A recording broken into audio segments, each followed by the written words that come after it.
Krishna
Namaste Saraswati Devi Gauranga Prasade Namaste Krishna. Will be okay translating, Chitali? Will the devotees sit around you? Yes. I think so. So you can say in French, if anyone needs a French translation, if they could move into. Les personnes qui ne parlent pas anglais, qui ont besoin d'une traduction en français, vous pouvez vous asseoir ici. Bring your cushions with you. Someone can collect up the songbooks as well.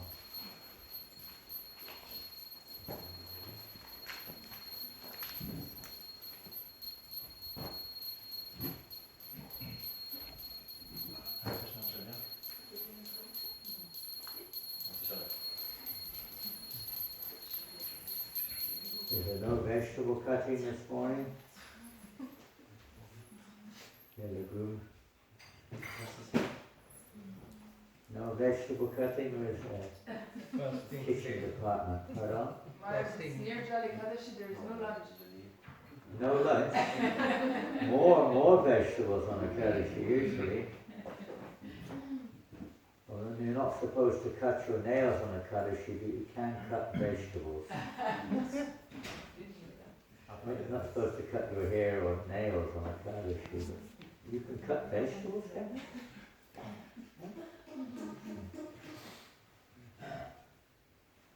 We're having a whole pumpkin each for lunch today.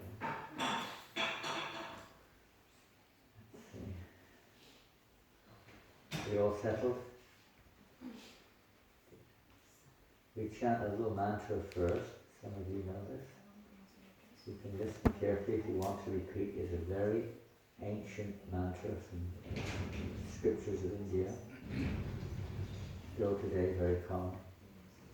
And especially chanted before we read from religious or spiritual scriptures. Om Namo Bhagavate Vasudevaya. Om Namo Bhagavate Vasudevaya. Om Namo Bhagavate Vasudevaya. Om Namo Bhagavate Vasudevaya. Om Namo Bhagavate Vasudevaya. Om Namo Bhagavate Vasudevaya.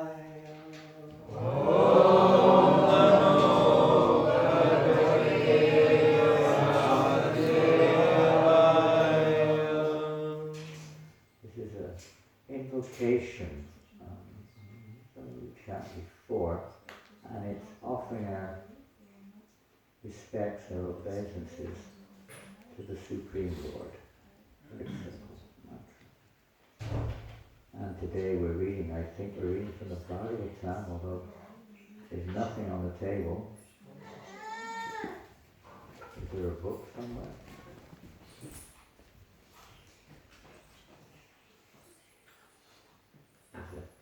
There's a Katva Purana, wooden Purana.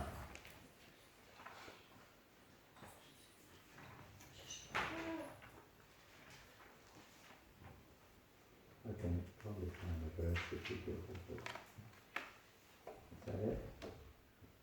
So today, sometime if you can see on the board, Sanskrit, oldest language in the world. Very beautiful language. This book which we're reading is one of many in this particular scripture or text. There are 18,000 verses in this book, all in Sanskrit, and they were all written in poetic form.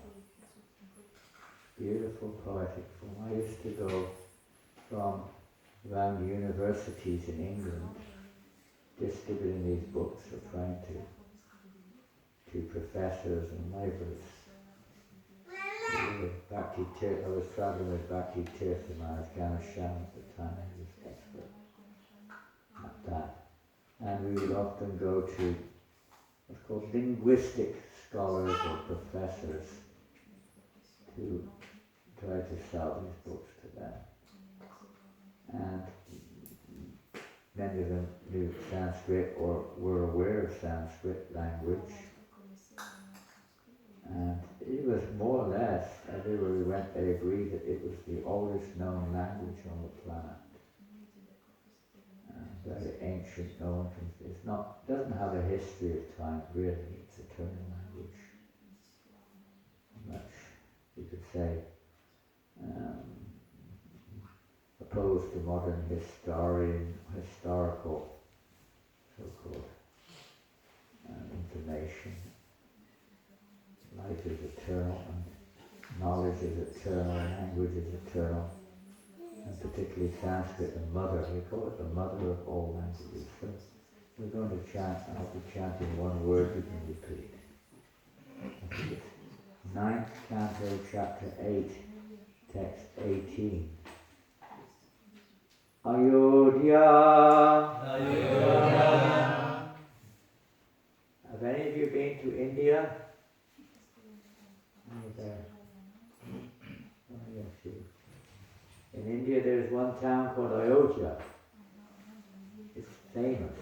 If you've heard of Ramachandra, Lord Ram, that was where he was residing, mainly in Ayodhya. Anyone been to Thailand? Thailand?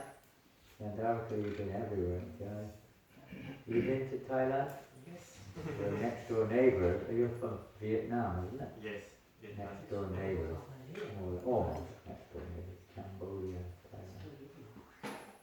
And in Thailand, until recently, the country was called Siam.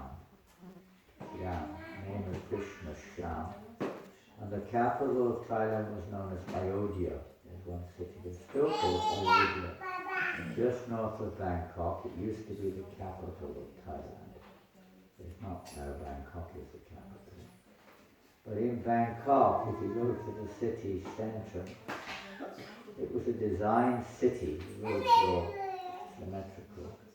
And their names are this way: Ram 1, Ram 2, Ram 3, Ram 4, Ram 5, Ram 6. The other way, Ayodhya 1, Ayodhya 2, like that. There's another city of Vedic culture, Ram chanting. Time, a long time ago. Ayodhya, Vasinaha, Sarve, Balakan, Punar, Agakan, Vrishva, Visismire, Rajan, Raja, Chapi, Anvatapyata. Now we read one line at a time. You can repeat afterwards. Ayodhya Vasina Sarve, Balakan Punaragatam, Vishvadesismire Rajan, Raja Chapyan Vatapyata, Ayodhya Vasinach Sarve, Balakan Punaragatam, Vishtva Visismire Rajan, Raja Chapyan Vatapyata, Ayodhya Vasinach Sarve, Balakan Punaragatam, Vishtva Visismire Rajan, Raja Chapyan Vatapyata, Ayodhya Vasina Sarve,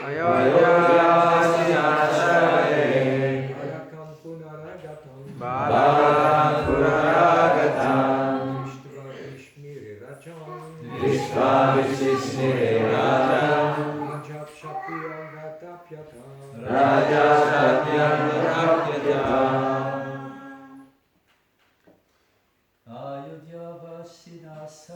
Ayodhya Vasina Sarve, Balakan Punaragatam, Vishva Visismire Rajan,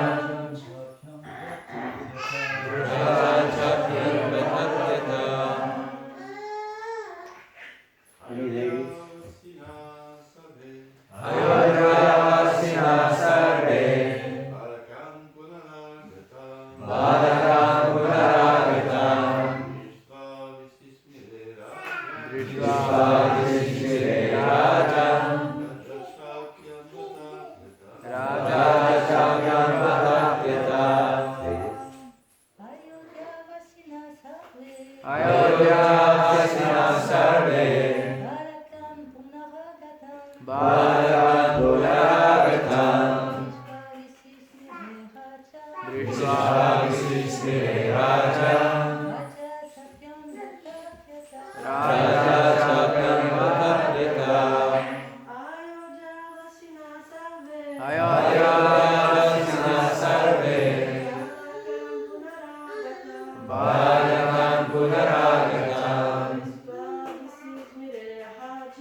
Children?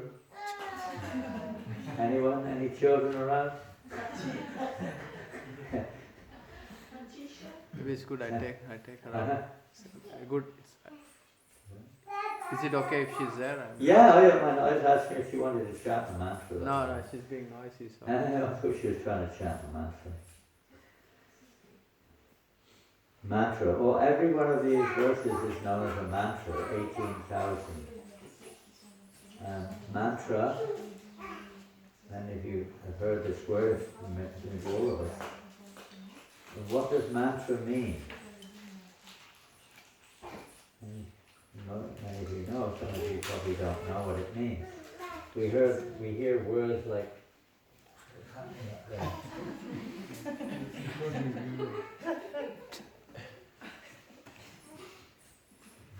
climbing up to sit up on top of the loudspeaker.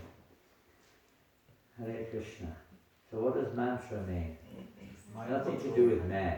Mind control. Mind control. Mana. Mana means mind.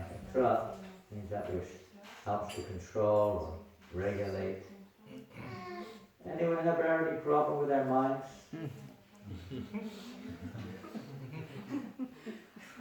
Okay. Only the devotees. I guess have no problem with it. Those who are living here.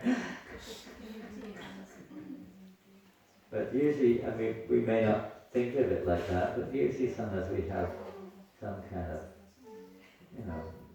frustration or anger or anxiety, depression.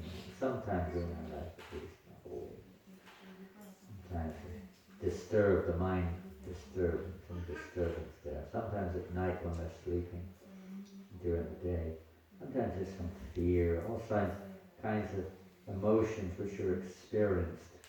We say with the mind, with the interaction with the world around us and so on, experienced on a mental platform. So it's hard to control the mind.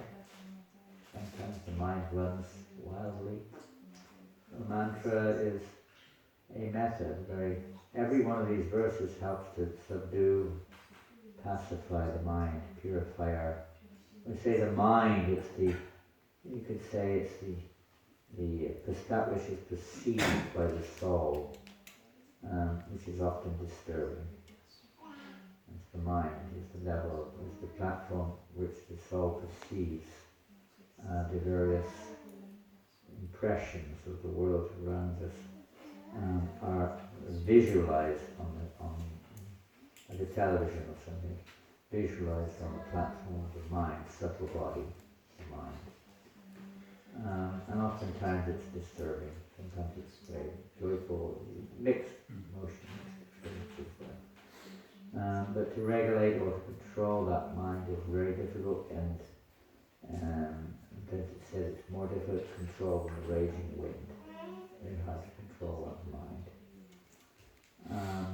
And mantra is not simply to control the mind, but it's also meant to purify the mind.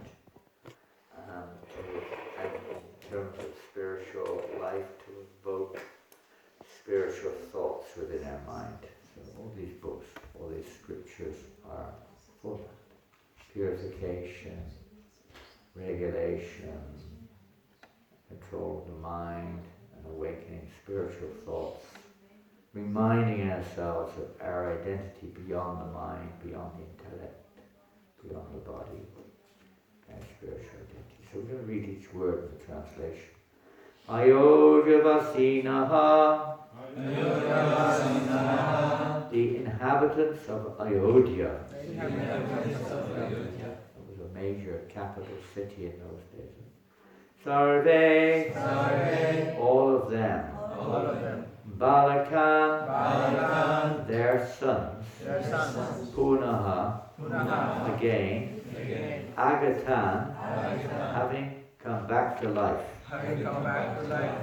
Drishtva, after seeing this, Visismire, became astounded. Rajan, O King Parikshit. Raja, King Sagara. Cha, also. Api, indeed. Anvatapyata, very much lamented. The absence of his son. There is no comment or purport to this verse. We're going to read on a few verses I'm not going to go over the history. It's been spoken a few times and kind of, you could say, almost inconceivable to our modern day experience. And this is a different age when many people were very eligible and very qualified in yoga. Now, yoga is not just a sitting posture. Nowadays it's mostly, not exclusively, but mostly exercises for feeling peaceful, feeling better, healthier, or something like that. Sometimes, of course, people are pursuing higher purposes, but generally that's the understanding of yoga. Various kinds of breathing exercises or physical exercises, more or less. Good for your health, good for your mind. Often the case. But yoga has a much more, originally of course has a very most important objective goal, self-realization of the soul and realization of the soul's eternal nature and nature of the Absolute or the Supreme origin, Supreme Person. But also in yoga there are different mystical powers that can be obtained if one becomes very, very advanced in various kinds of yogic practices, particularly the pranayama, breath control, and focusing the mind. One can get very mystic powers. One of those powers is being demonstrated here, bringing a dead body back to life again. Or bring a soul into a dead body. To a small extent, modern medicine is able to do a little bit, but not quite that much. Many different yogic powers are there. We're not interested, basically, they're all material anyway. So we'll read on to text 19. It does see here that many of the children have been killed. That's a funny story. But the person who killed them brought them all back to life to show the power of mantras, the power of yoga, and so on. Next verse, I'm not going to read the Sanskrit, I'll just read the English. Thereafter, Ansuman is a great king. The grandson of Maharaja Sagra was ordered by the king, he was like a prince you could say, ordered by the king to search for the horse. Following the same path traversed by his uncles, Ansuman gradually reached the stack of ashes and found the horse nearby. I'm going to run over a big story. The great Ansuman saw the sage named Kapila, the saint who is an incarnation of Vishnu, the Supreme Person, sitting there by the horse. Ansuman offered him respectful obeisances, folded his hands, and offered him prayers with great attention. And then a verse which we will discuss a little bit today. Ansuman uvacha na pashyati tvam paramatmano jano na buddhyate dhyapi samadhi yuktivi kutopadetasya manaksharirati Isarga Shrishta Vayam Apakashe. Ansuman said, My Lord, even Lord Brahma is to this very day unable to understand your position, which is far beyond himself, either by meditation or by mental speculation. Lord Brahma is understood to be the post of the universal creator. That's like we have posts in this, even in France also you have various posts in parliament and government, president, ministers and so on. In the universe there are posts for various purposes of universal management.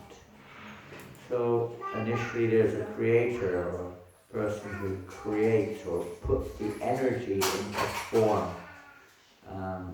This is like engineer of the universe. The name of that post is Brahma. And it's not like A is a post and different persons may take that post if they're sufficiently eligible, which is of course a highly advanced stage of eligibility beyond their imagination. We can hardly create anything. We can create an airplane or something, a rocket, nothing very significant. We cannot even create one planet, or to speak of a universe. You can't even create one ant. Can anyone make an ant from scratch? There's some earth and some air and some water, make an ant.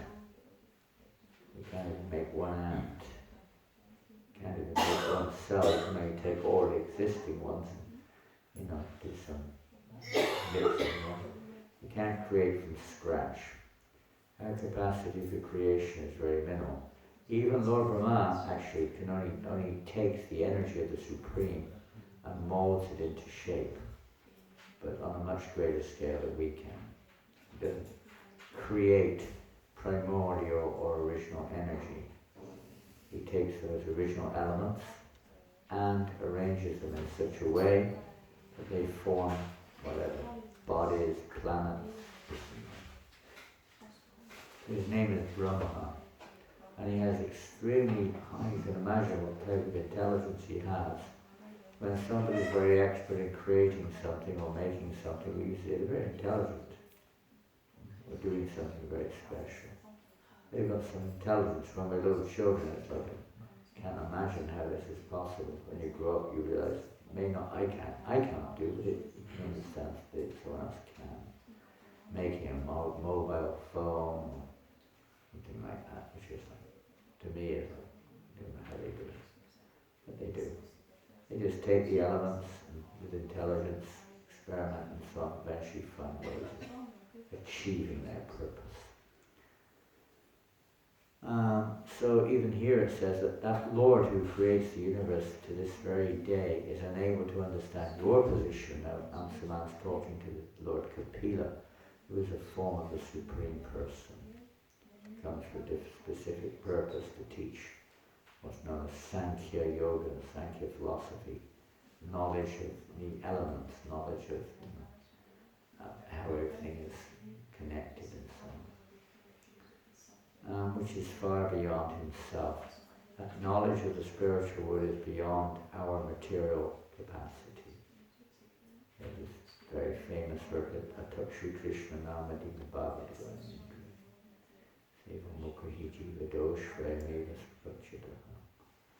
So this material energy,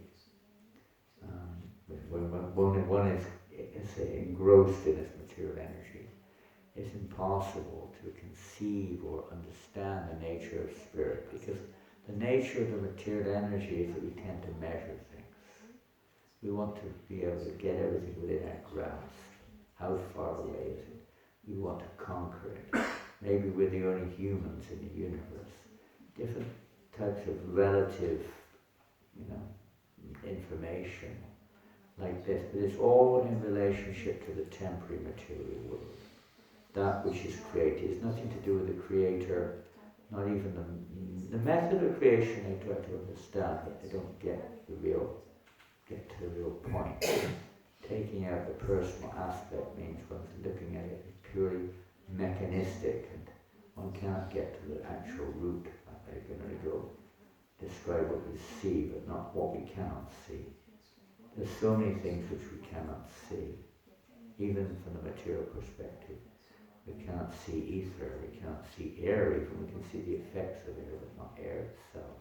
At least not with these eyes.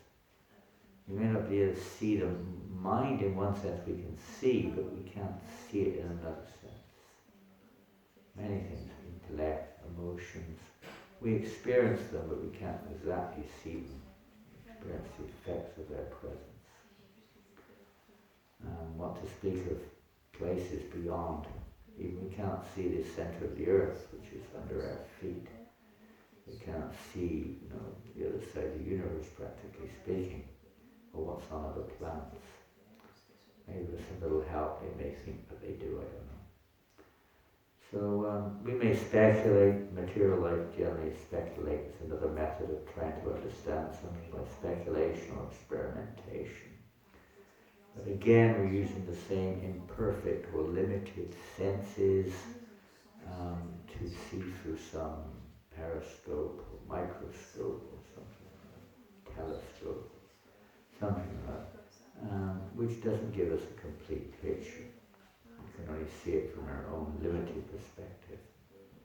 So even though Brahma's perspective is limited, it's within the realm of the material universe, which is under the influence of time, which is under the influence of the modes of nature, of duality, and so on and so forth. So one can only see within it. We're like in an egg, you can only see within the egg.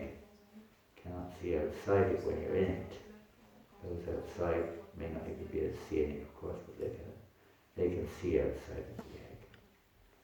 So what to speak? Now he can't understand this personality, this transcendental personality, even by meditation or mental speculation. It's not possible. So what to speak of others like us, who have been created by Brahman? If the Creator can't see, how will we see? We're created by Brahman in various forms, as demigods, animals, humans, birds, beasts, and so on. We are completely in ignorance.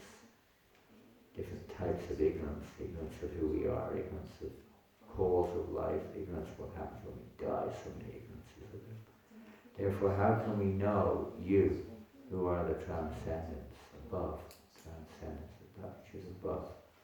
Can't see if there's clouds in the sky, ignorance like clouds in the sky. We can't see above those clouds, we can only see under them. When you rise above the clouds, then you can see above the clouds.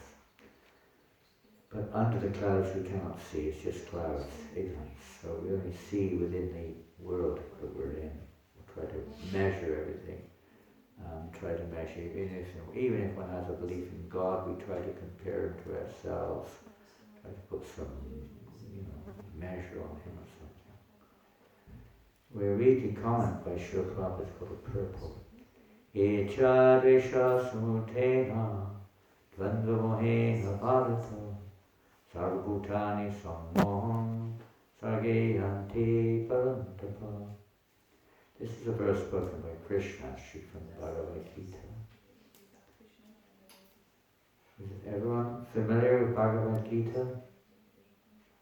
Any of you guests, volunteers, you have Bhagavad Gita? You have Bhagavad Gita? Maybe Chitra, you can introduce them to Bhagavad Gita. You're welcome to have a copy. We have, in fact, here I have. Anyone speak Spanish? Any Spanish? Where's Carla? She's not here this morning. Where is she? Where's she's supposed to be here? She's from Spanish origin. Spanish Bhagavad Gita. We have Italian Bhagavad Gita, German Bhagavad Gita, English of course, Hindi. Where are we all from here? I know people from Vietnam, many from France, someone from Slovakia, someone from Czech, someone from America, someone from Croatia, someone from Denmark, someone from, where else are we from here? Brazil, Portugal,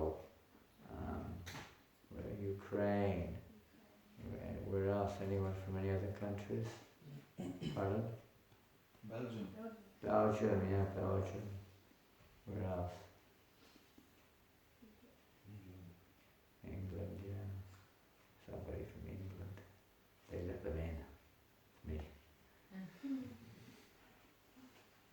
Is that all the countries you're from?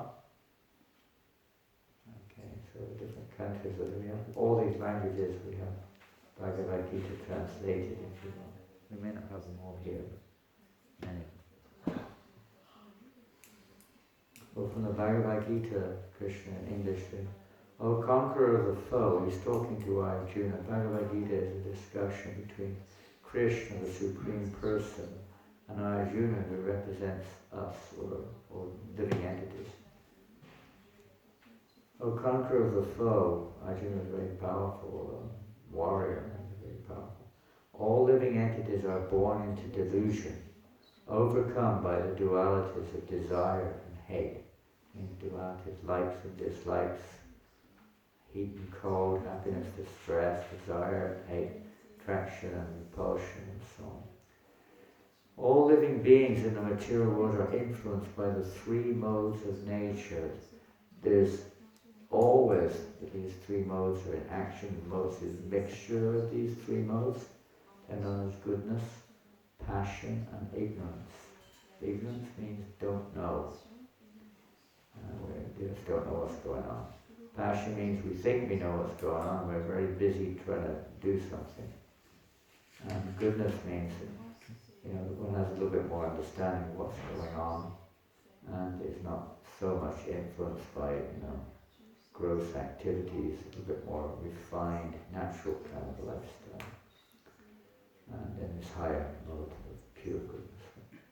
Generally in this material, those three things are there: goodness, passion, and ignorance. Even Lord Brahma is in the mode of goodness. It says here is in the mode of goodness, although it acts in passion. Because his activity of creation is a passionate activity. Similarly, the demigods are generally in the mode of passion, and living entities lower than the demigods, such as human beings and animals, are in the mode of ignorance. We just don't really know what the result of what we're doing is most of the time. We act out of anger or frustration or greed or lust or something, and we don't know really what the result will be. We're in ignorance.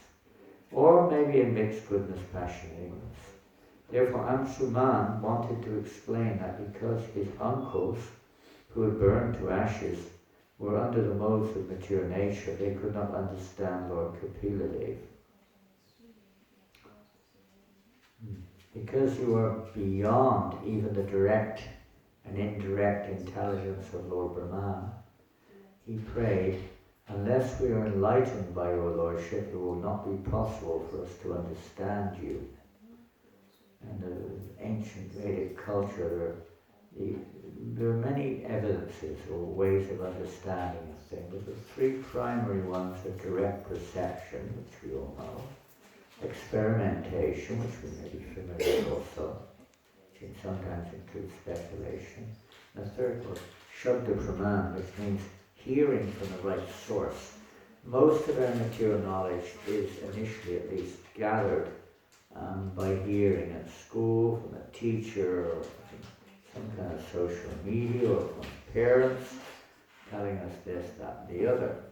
We gather knowledge and we kind of accept it as our knowledge, but we receive it from somebody else, basically. Knowledge which is passed down. There's also descending knowledge. So, spiritually speaking, knowledge, realized knowledge, is that which we receive from a realized source. And then we apply that knowledge, and by proper application one can realize that knowledge. It's not just a matter of having knowledge. Even materially we may have knowledge of how to cook or how to drive a car, but unless we put it into practice it's not much use, because you can try to teach others, I suppose. But in practical terms, unless we put that knowledge into practice, we will never really be able to say what a pizza tastes like, unless we prepare a pizza. Someone gives us the recipe, we put it into practice, and we may be able to create a pizza. And then we can understand, hopefully, what a pizza tastes like. But just the knowledge itself is not sufficient to get the taste. So real knowledge is not enough, it has to be practically applied, no matter what type of world we're in order to achieve or to actually experience the actual, essence of that knowledge. Otherwise knowledge is just a waste of time. It's meant to be utilized. Well, spiritual life particularly is like that. We receive some, we can take it or leave it. We receive some guidance and we're putting that into practice, then one can get some realization, depending on how much we apply the process. It does take time, everything takes time, even material things take time to mature. So the process is here. Atapite deva padam bhajadvaya prasada leshanu grihita evahi janati tadvam bhagavan mahimno nachanyo eko pichiram vichinvam. My Lord, if one is favored by even a slight trace of the mercy of your lotus feet, he can understand the greatness of your personality. For those who speculate to understand the Supreme Personality of Godhead are unable to know you, even though they continue to study the Vedas for many, many years. So ultimately it's not just about yogic practice, austerity, speculation, meditation, study of the scriptures, pious activity. All these things may be there, they may be part of the path towards realization, but ultimately the realization is not something which can be achieved by those methods. It's only when one gets the mercy of the realized, the Supreme Person, the source of everything. By his mercy, the clouds of ignorance, passion and material goodness can be removed or cleansed, the heart can become cleansed, and we can see things as they are. It's not actually something new. Self-realization, God-realization, spiritual realization, call it what you will, is not something new. It's not something, a new fad, a new fashion. Something that was there before is not there anymore. No. It's always there. We may or may not be aware of it. We may reject it, or whatever. But it's always there. It's very nice for us. Nityasiddha Krishna praying Saja Kavanai Shravanadi Shrujatiti Kodiyudai. That this knowledge of the Supreme is within, the capacity is within each and every one of us, every living entity. Animals are more covered, generally speaking. It's like an embryo in the womb, completely covered, and there's not really any awareness of beyond the womb. No perceptivity, at least beyond the womb.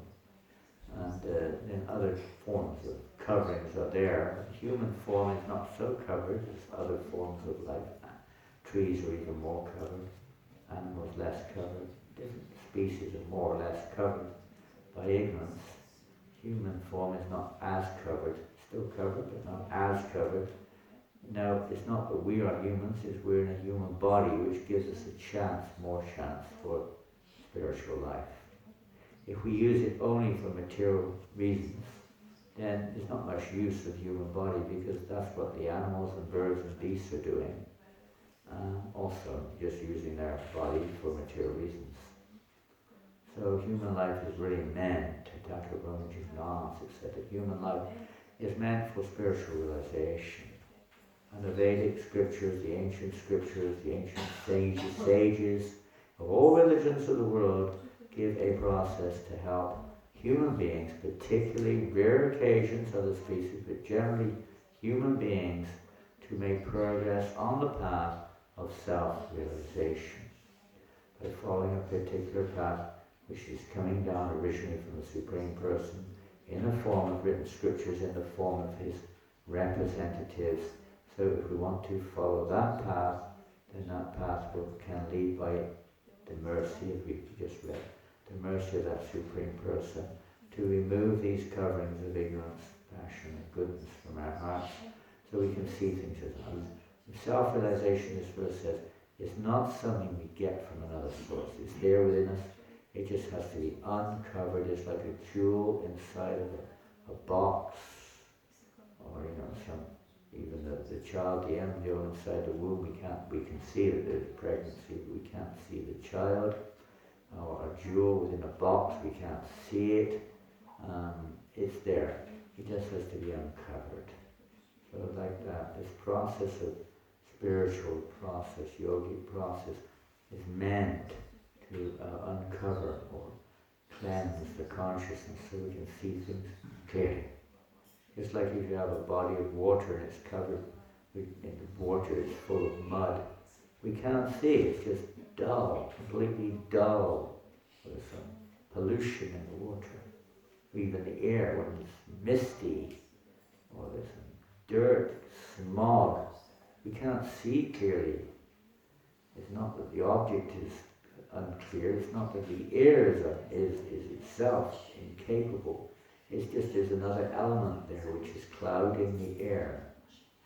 Similarly with the soul, we have the ideal means to the human form of life particularly.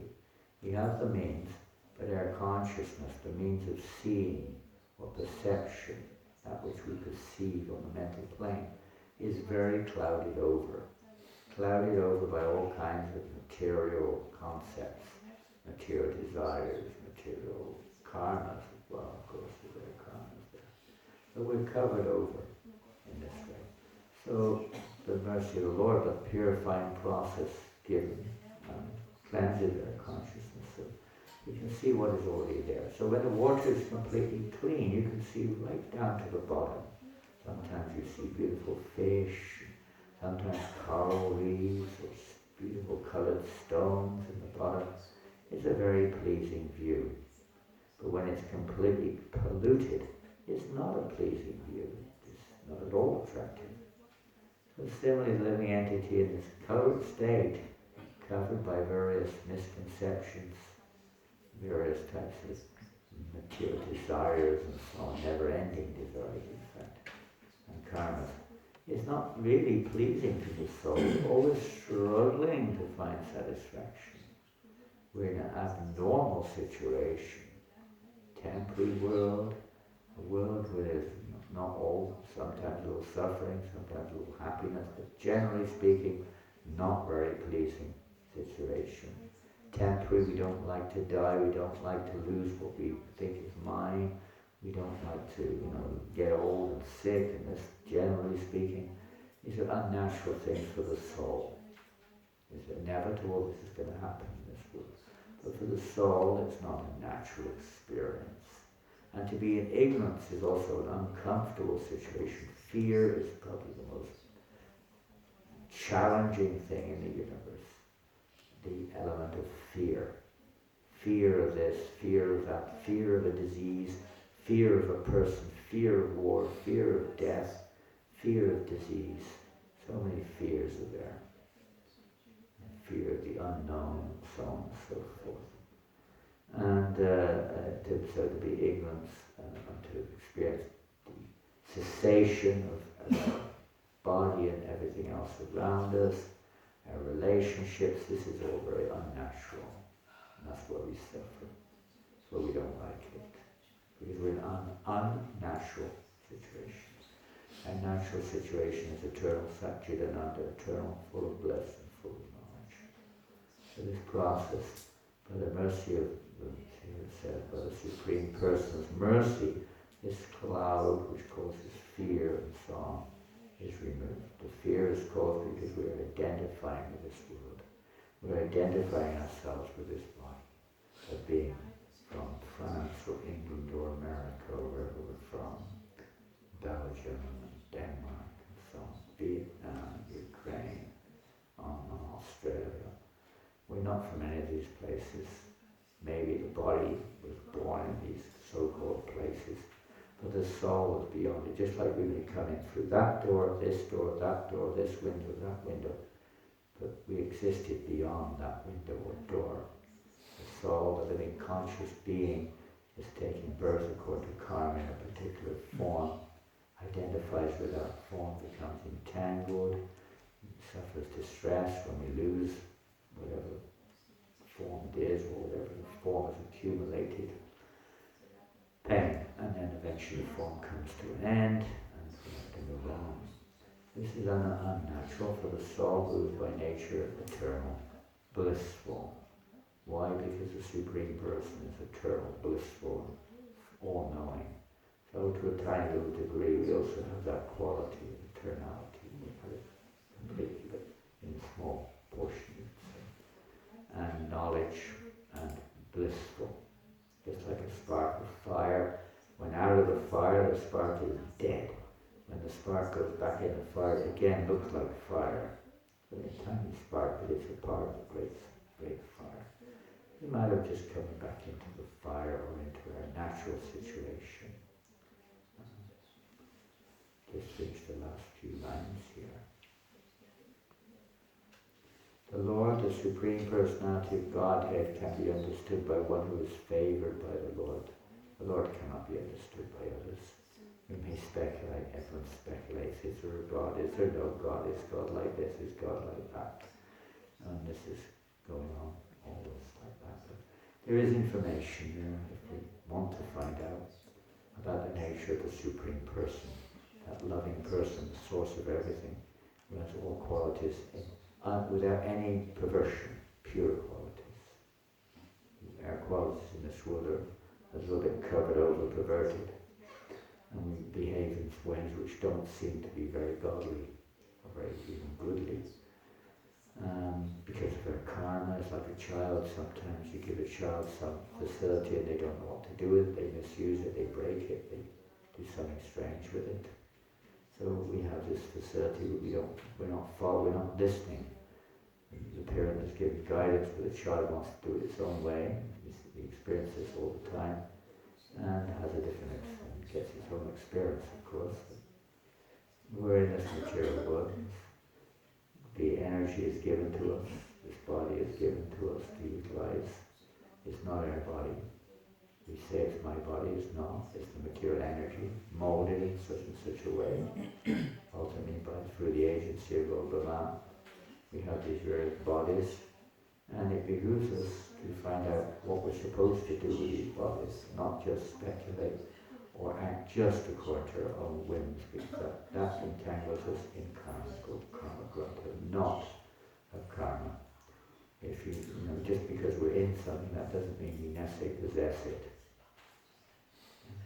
We may be sitting in someone else's car, that doesn't mean it's my car. We're in this house, it doesn't mean it's my house. So this body is also temporary, like a lease on a house. We have a lease for certain periods of time. And depending on what we do with it, the lease will be renewed or not renewed. If we misuse the lease, then the lease will not be renewed. We'll have to leave. So if we misuse this human form of life, we have to leave the human form of life. Take another species, animal, whatever. So this is the whole point. These scriptures and other scriptures, other great saintly persons, give us the direction how to use the human life, and when we do that, then the Lord is pleased also. Krishna is pleased. Naturally, he wants to release us. Just if you're in a prison house, if we don't follow the rule of the prison, we have to stay there. We may get worse facilities even, if we're really naughty. But if we follow the system, if we abide or cooperate with the prison warder, then generally speaking, he can't release us, but the authority above him can order a release for this prisoner, because they're behaving according to the law. So we may or may not like to accept that there's a higher law, that's our choice, but we have to accept there is a law of nature. We can't overcome that law. They're infallible laws of nature, which we term generally as karma in terms of action and reaction. But there are many laws of nature. And the laws apply to regulate or to reward or punish, whatever you want to call it. But the laws are there, as in any country, are there in the universe also. And then they're done on to Shaksha Bhagavad Pranitana. They're coming ultimately from the Supreme. And when we cooperate with you could say the government, the positive, then one can get released from this ignorance of this material world. The Lord actually wants to reward or release us from our conditional state and give us that realization. So we're finished there. Any questions?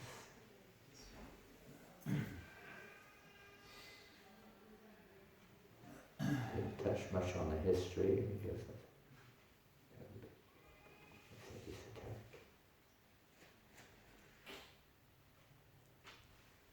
Oh, you came down from heights. You descended from the great height. Hare Krishna. Thank you for the class, Maharaja. Don't worry. We were saying that we have a nature to measure things. And I heard that if I compare myself, if I compare to the others, and I think somebody else is more near to spiritual master or more near to Krishna, so I can be envious of these people. So is it like, can we compare ourselves to others in relationship with Krishna, or is it completely wrong? Well, as long as we're on this platform, we're identifying with the body, or ahamkara, false ego. We're naturally going to compare ourselves to others. Or we're going to measure things in relationship to ourselves. In what nature we do that, that's another thing.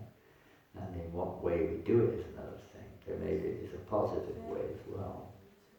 Different people see it differently. Some people will create envy, some people will create respect. That's something to aspire for, something to follow. There it is, you can't black and white that one.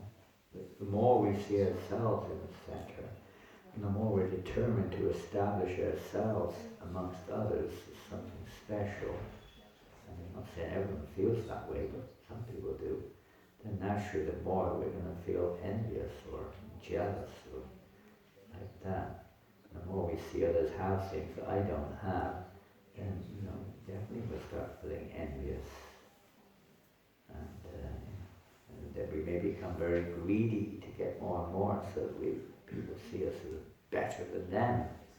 Generally, the egotistical person wants to see others, and wants to get respect, wants to be seen as better in the eyes of others, or good, like that. On the spiritual path, of course, that may be there due to our past or our present conditioning. We have to recognize this is not a favourable.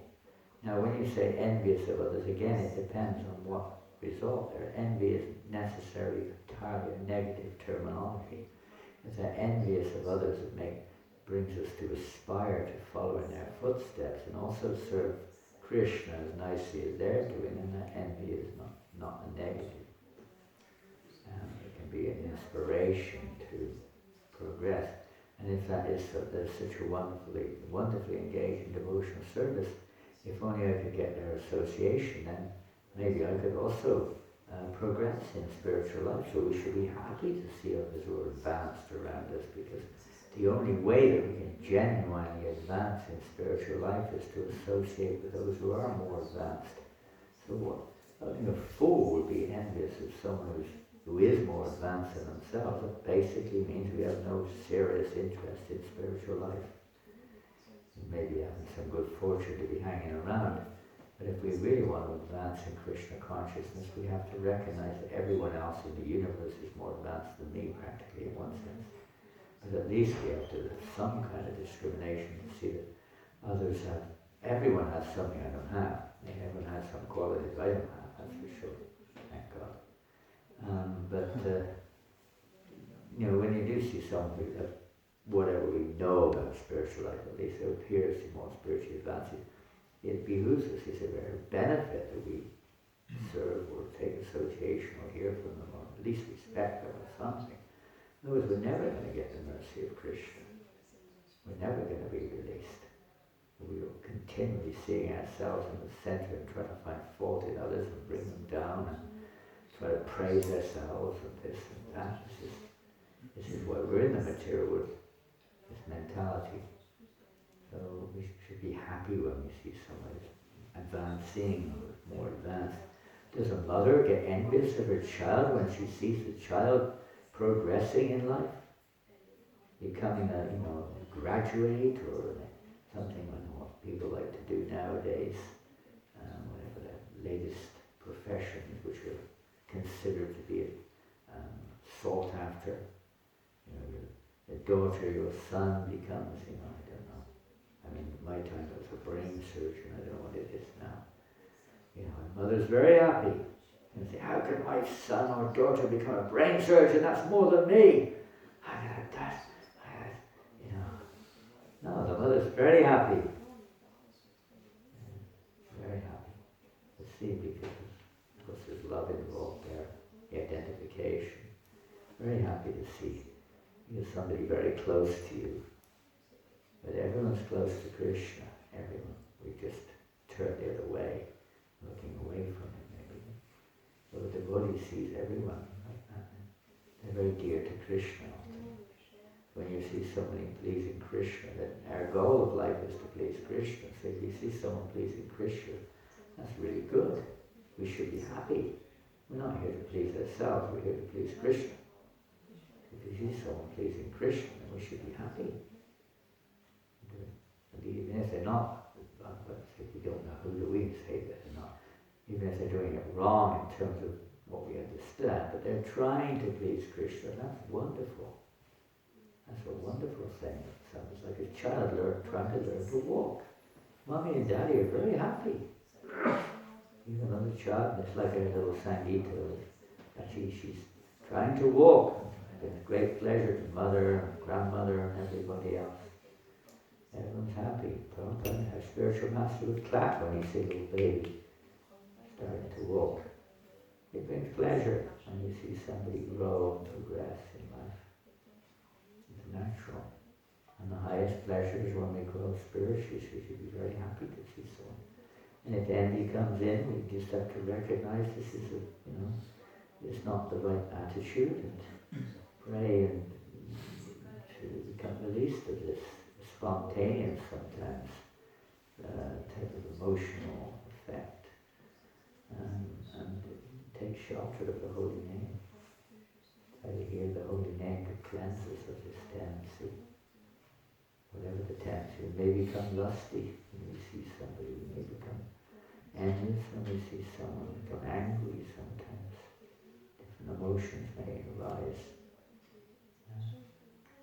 We don't identify with it. We tend to become, we tend to kind of embrace it almost, identify with that reaction that it's not us either.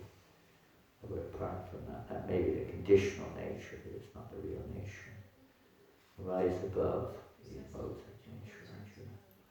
Be transcendental to that. So even this reaction is a part of the actions of modes of nature in this world. But the root of that is our envy of the Supreme. And that can be removed through devotional service, as we heard the other day from Buddha Chaitanya Prabhu. By the process of devotional service, hearing, chanting, remembering, worshipping, serving, and so on. We just have to be willing. If we don't want, if we still want to see ourselves in the center, it's going to take a long time.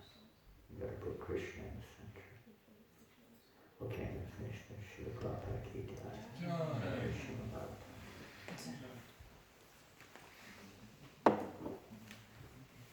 Krishna.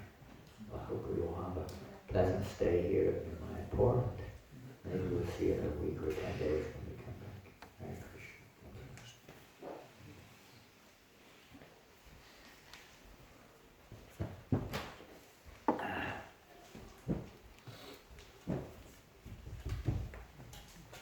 Carla, I've got some Spanish books. Do you want to have a look at them?